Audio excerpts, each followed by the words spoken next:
بسم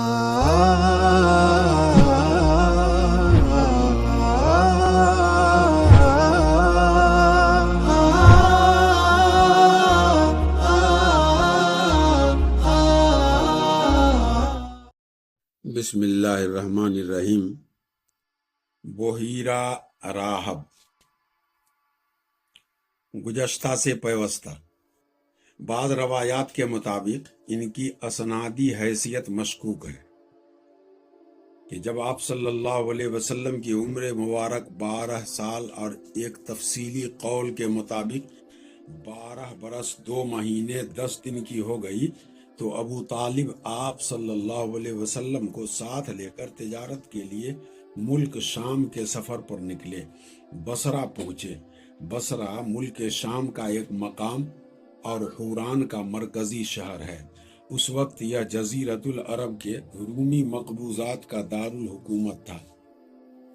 اس شہر میں جرجیس نامی ایک راہب رہتا تھا جو بحیرہ کے لقب سے معروف تھا۔ جب قافلے نے وہاں پڑاؤ ڈالا تو یہ راہب اپنے گرجا سے نکل کر قافلے کے اندر آیا اور اس کی میزبانی کی، حالانکہ اس سے پہلے وہ کبھی نہیں نکلتا تھا۔ اس نے رسول اللہ صلی اللہ علیہ وسلم کو آپ صلی اللہ علیہ وسلم کے اوصاف کی بنا پر پہچان لیا۔ آپ صلی اللہ علیہ وسلم کا ہاتھ پکڑ کر کہا، یہ سید العالمین صلی اللہ علیہ وسلم، اللہ انہیں رحمت للعالمین بنا کر بھیجے گا۔ ابو طالب نے کہا، آپ کو یہ کیسے معلوم ہوا؟ اس نے کہا، تم لوگ جب گھاٹی کے اس جانب نمودار ہوئے تو کوئی بھی درخت یا پتھر ایسا نہیں تھا جو سجدہ کے لیے جھکنا گیا ہو، اور یہ چیزیں نبی کے علاوہ کسی اور انسان کو سجدہ نہیں کرتی۔ پھر میں انہیں مہر نبوت سے پہچانتا ہوں جو کندھے کے نیچے نرم ہڈی کے پاس سیب کی طرح کا ہے، اور ہم انہیں اپنی کتابوں میں بھی پاتے ہیں۔ اس کے بعد بحیرہ راہب نے ابو طالب سے کہا کہ انہیں واپس کر دو، ملک شام نہ لے جاؤ، کیونکہ یہود سے خطرہ ہے۔ اس پر ابو طالب نے بعض غلاموں کی معیت میں آپ صلی اللہ علیہ وسلم کو مکہ واپس بھیج دیا۔ جنگ فجار۔ آپ صلی اللہ علیہ وسلم کی عمر مبارک 15 برس کی ہوئی تو جنگ فجار پیش آئی۔ اس جنگ میں ایک طرف قریش اور ان کے ساتھ بنو کنانہ تھے، اور دوسری طرف قیس عیلان تھے۔ قریش اور کنانہ کا کمانڈر حرب ابن امیہ تھا، کیونکہ وہ اپنے سنو شرف کی وجہ سے قریش و کنانہ کے نزدیک بڑا مرتبہ رکھتا تھا۔ پہلے پہر کنانہ پر قیس کا پلہ بھاری تھا، لیکن دوپہر ہوتے ہوتے قیس پر کنانہ کا پلہ بھاری ہو گیا۔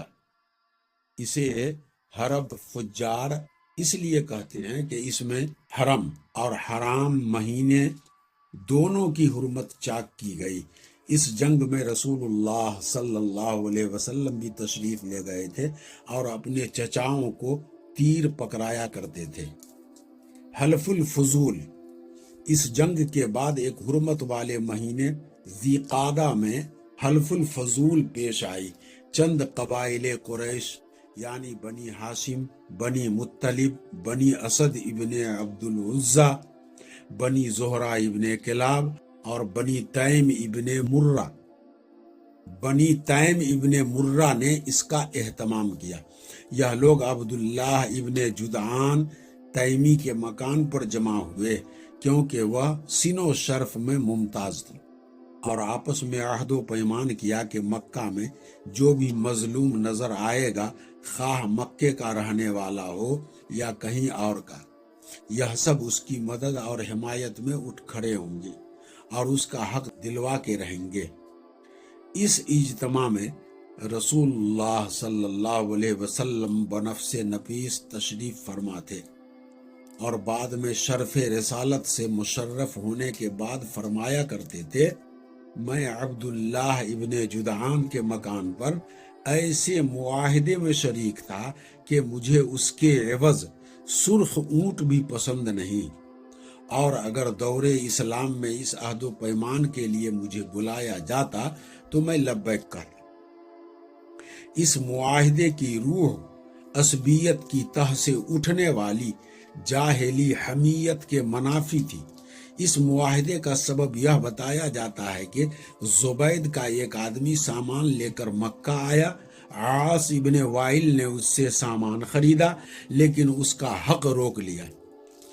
اس نے حلیف قبائل عبد الدار، مخزوم، قباہ، سہم، عدی سے مدد کی درخواست کی لیکن کسی نے توجہ نہ دی۔ اس کے بعد اس نے جبل ابو قبیس پر چڑھ کر بلند آواز سے چند اشعار پڑھے جن میں اپنی مظلومیت کی داستان بیان کی تھی۔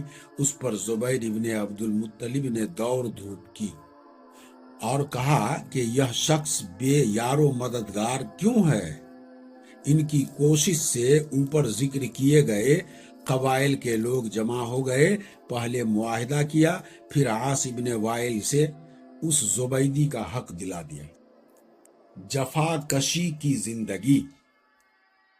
ان فوان شباب میں رسول اللہ صلی اللہ علیہ وسلم کا کوئی معین کام نہیں تھا، البتہ یہ خبر متواتر ہے کہ آپ صلی اللہ علیہ وسلم بکریاں چراتے تھے۔ آپ صلی اللہ علیہ وسلم نے بنی سعد کی بکریاں چرائیں اور مکہ میں بھی اہل مکہ کی بکریاں چند قیرات کے عوض چراتے رہے۔ 25 سال کی عمر ہوئی تو حضرت خدیجہ رضی اللہ عنہا کا مال لے کر تجارت کے لیے ملک شام تشریف لے گئے۔